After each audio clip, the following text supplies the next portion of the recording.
Todos hemos visto por las noticias los horrores que han pasado los palestinos en la guerra contra Israel. Israel, que inclusive tiene armas secretas que muy pocos conocen, y el día de hoy escucharán una historia con una de estas armas secretas. Así que pónganse cómodos, agarren sus palomitas, porque esto está por comenzar, porque no importa la hora que marque tu reloj, estás escuchando La Hora del Miedo.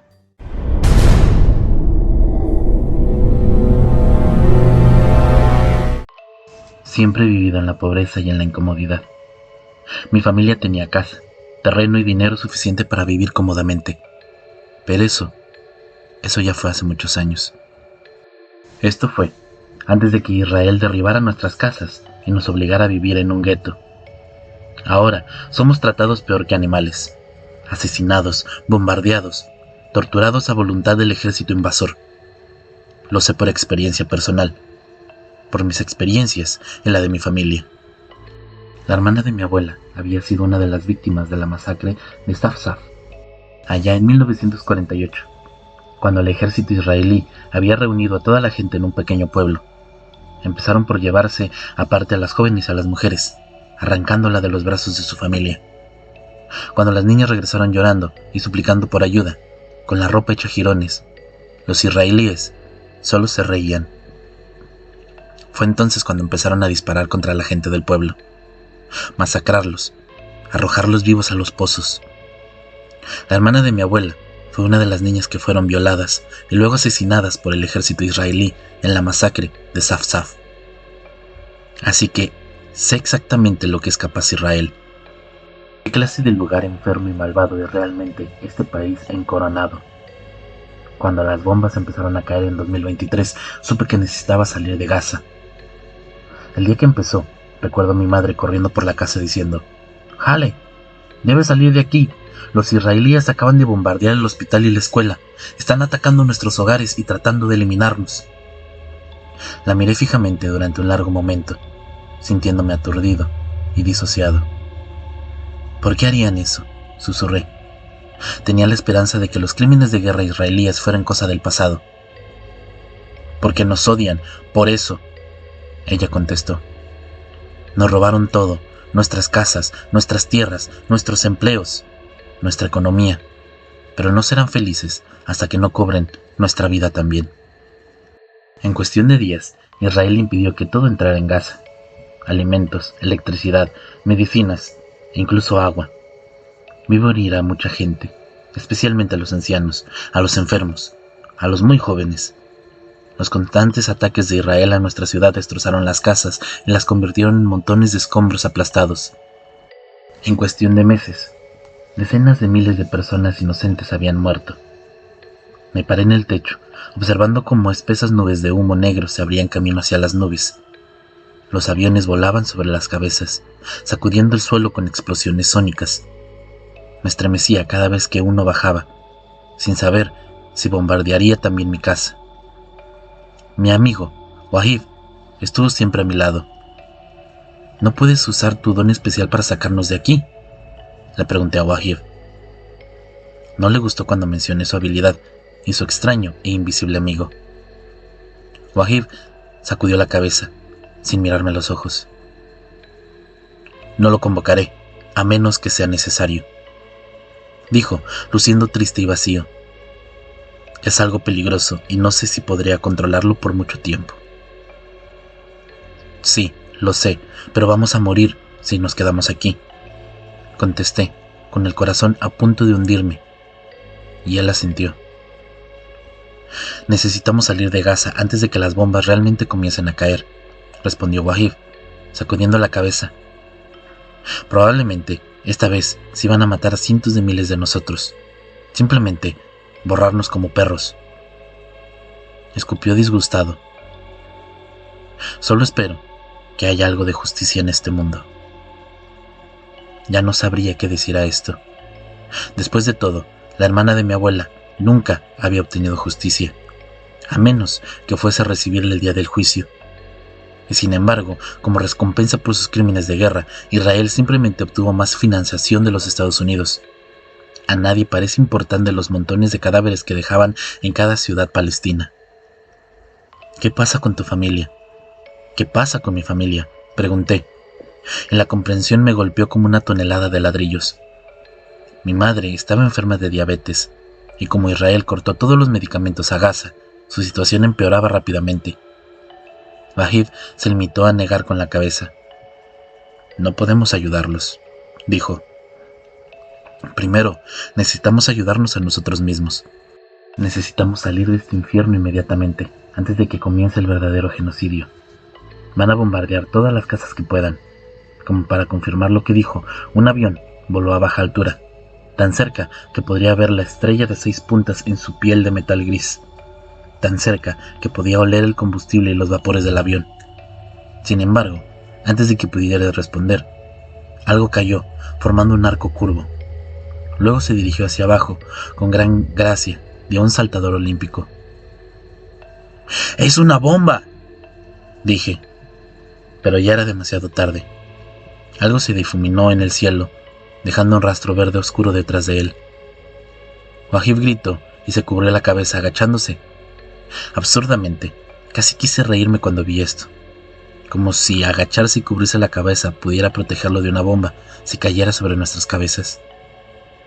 Pero la mancha aterrizó en la casa de al lado, cayendo por el aire tan rápido que ni siquiera tuve tiempo de reaccionar.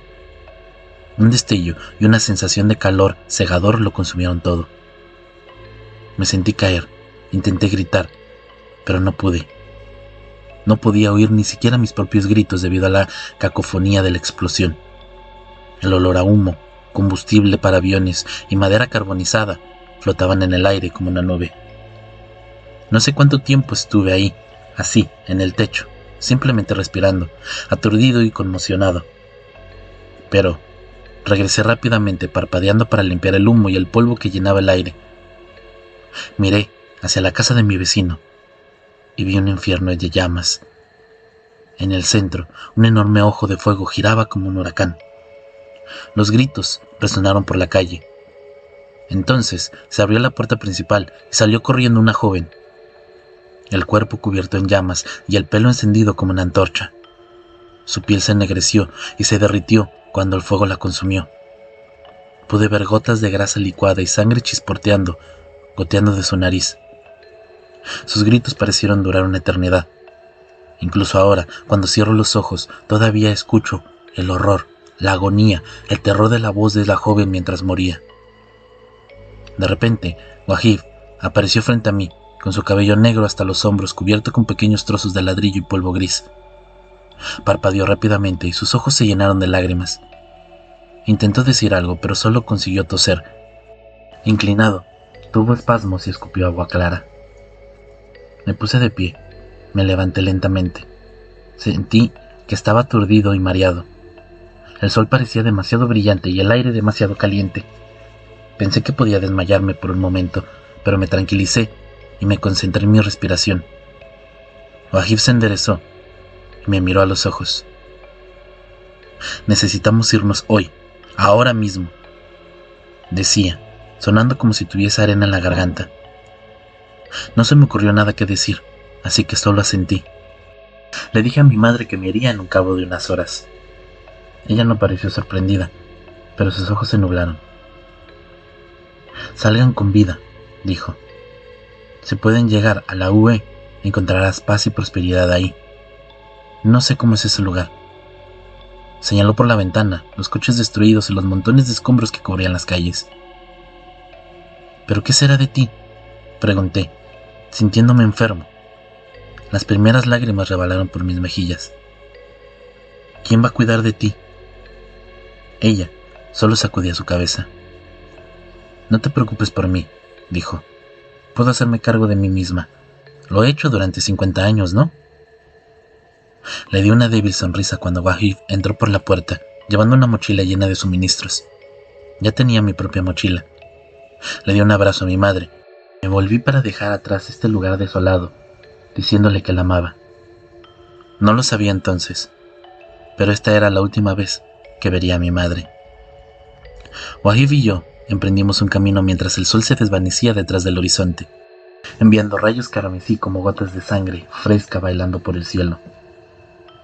«Tengo un amigo», dijo Wahid. Sus ojos oscuros brillaban. «Pero hace falta dinero». «Traje lo poco que tengo», dije, lo cual era cierto. No fue mucho, unos cuantos miles de dólares, pero fueron los ahorros de toda mi vida. Había estado trabajando durante años para ahorrar este dinero. «Bueno, podremos llegar a Egipto si le pagamos al hombre», dijo Wahid. «Sin embargo, la salida cuesta 2.500 por persona». Mi corazón pareció caer cuando dijo esto. Wahid se limitó a negar con la cabeza. Lo sé, es todo lo que tengo también. Más de lo que tengo, de verdad. Mi madre me dio una parte de su dinero antes de que me fuera, aunque ella lo necesitaba mucho más que yo. Sin embargo, le prometí que conseguiría un trabajo cuando saliera de aquí y le enviaría una parte de cada cheque de pago. Me sentí mal al pensar de perder todos los ahorros de mi vida en un solo día, pero sabía que tenía razón. Necesitamos salir de aquí, cual fuera el precio, y con suerte, siempre podríamos encontrar trabajos mejor remunerados en otro lugar.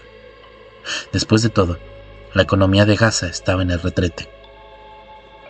Pasamos junto a unos edificios de apartamentos con ladrillos desnudos, expuestos al aire fresco de la noche. A nuestro alrededor se alzaban algunas casas de estuco, con el piso en los patios. A algunos centros de metros de distancia, una de las casas había sido alcanzada por la explosión de la bomba. La mitad de su techo colgaba torcido. El resto formaba un cráter negro gigante en el centro. Afuera, el casco ennegrecido de un ciclomotor que se extendía sobre la acera. Noté lo vacía que estaba la calle en este momento. Fue muy inusual. Siempre había niños corriendo y gritando, o gente afuera fumando sentada. Sentí como si hubiese entrado en un mundo diferente, en donde todo se había vuelto mortalmente silencioso, excepto mi respiración y mi corazón palpitante. ¿Sientes algo?, le pregunté a Wahid, tratando de mantener mi voz lo más baja posible. No sabía por qué, pero no quería romper este silencio. Wahid se limitó a sentir. «Tal vez deberíamos darnos de vuelta», dijo Wahid, inclinándose cerca de mi oído y susurrando. Una fría lanza de miedo se había hundido en mi pecho. Un viento gélido soplaba por la calle desierta, arremolinándose nubes de arena en su paso. «¿Dónde nos encontraremos con este hombre?», pregunté nervioso. Miré las manos y vi que estaban temblando. Todos los pelos de mi cuerpo se erizaron, como si un rayo estuviese a punto de caer. «Está a solo 1 kilómetro de aquí», dijo Wahid. Solté un silbido exasperado entre los dientes. No sabía por qué, pero no sentía que pudiésemos recorrer 1 kilómetro. Miré al cielo y me di cuenta de que ya no veía más aviones. No había misiles, ni helicópteros israelíes, aparte de los latidos de mi propio corazón. Todo se había vuelto totalmente silencioso o muerto. Escuché un ligero susurro de arena detrás de mí, como si un pie apenas lo hubiera rozado. Giré la cabeza y vi algo que todavía me da escalofríos. A unos solos 10 pasos detrás de nosotros se alzaba una criatura de 3 metros de altura con piel gris, parecida a una piedra. Se movía como un maniquí y realmente parecía como si hubiese sido tallado de granito. Solo sus articulaciones podrían torcerse y doblarse, y todas las demás partes de su cuerpo permanecían tan rígidas como una estatua. Tenía los brazos largos y estrechos que terminaban en dedos afilados, cada uno de ellos relucientes y tan largos como tijeras para podar césped. Sus piernas eran inhumanamente largas y delgadas, y terminaban en algo casi parecido a pies palmeados. Tenía un único ojo ensangrentado en el centro de la cara que giraba con locura. Su esclerótica amarillenta y de aspecto enfermizo. Abrió una boca enorme y su mandíbula se movió hacia abajo como si tuviese engranajes zumbadores incorporados en su cabeza. Dentro de esta mandíbula desquiciada, vi fila tras fila de dientes de leche. Miles de dientes de leche de niños que brillaban. 6 o 7 hileras. Crecían, una al lado de la otra, como tumores. Muchos de los dientes sobresalían en ángulos extraños, o incluso algunos tenían versiones diminutas de sí mismo creciendo en los lados. «Eso es un golem», sisió Wahid, mientras me agarraba del brazo y me empujaba hacia adelante. Empezamos a correr. Volví a mirar a la criatura gris y de pesadilla que avanzaba pesadamente. Continuó rechinando sus dientes retorcidos y engranados en el aire. Un golem hecho de espíritu y roca enviado por el enemigo. Menos mal que lo vi, dije, estremeciéndome al pensar de qué podía haber pasado si no lo hubiese hecho. El mundo permaneció silencioso y muerto, como si hubiésemos entrado en un mundo de sombras, en un vacío y en un fismil inquietante y desaprobado de la realidad normal. Doblamos por un callejón, todavía tratando de encontrar la casa del reparador que nos llevaría a Egipto. Sin embargo, creo que ambos sabíamos que no íbamos a ir a ninguna parte. Sabía que él no estaría en casa, del mismo modo que nadie más estaba en su casa, del mismo modo que las calles que alguna vez fueron concurridas habían estado misteriosamente vacías. Cuando salimos del callejón estrecho y sinuoso y pasamos las casas de Estauco, oí un crujido de nuevo. No podría decir de dónde venía. «Está cerca», le susurré a Wahid, quien asintió sombríamente. Salimos a la calle. Ya no había luz. Los bombarderos habían dejado sin electricidad. No podía ver muy lejos, así que no me di cuenta cómo la abominación sobrenatural nos atacó por atrás. Me sentí como si me hubiese atropellado un tren. Salí volando y me estrellé contra la puerta principal de un edificio de apartamentos. Sentí que algo se rompía en mi brazo y escuché un hueso romperse. Apretando los dientes, rodé por el suelo mientras el golem cargaba contra mí. Para ser una criatura tan grande y pesada hecha de piedra, se movía muy silenciosamente. Sus pies de granito se desdibujaron sobre la arena como un susurro. Wahid pronunció una palabra en un idioma que jamás había escuchado antes. Ciertamente no era árabe, no era inglés o hebreo. Sonaba algo antiguo y gutural, como si la palabra misma fuera un pedazo de corazón arrancado y convirtiéndose en sonido. Una criatura hecha de fuego sin humo apareció frente al golem que cargaba. El cuerpo negro de la criatura parecía translúcido, sus extremidades retorcidas y parecía una serpiente. Su rostro era solo una máscara de sombras en constante cambio. En su corazón y en sus ojos vi las corrientes anaranjadas de llamas girando y girando. «Eso es un genio», susurré asombrado. Wahid había afirmado que podía controlar a sus genios como él los llamaba, pero siempre tuvo miedo de sacarlos a relucir. Nunca había visto un genio, y mucho menos en este momento. Ni siquiera estaba seguro de lo que realmente veía, ni siquiera sabía que existían. El golem rugió con una fuerza. Su voz profunda e inhumana resonó por las calles vacías.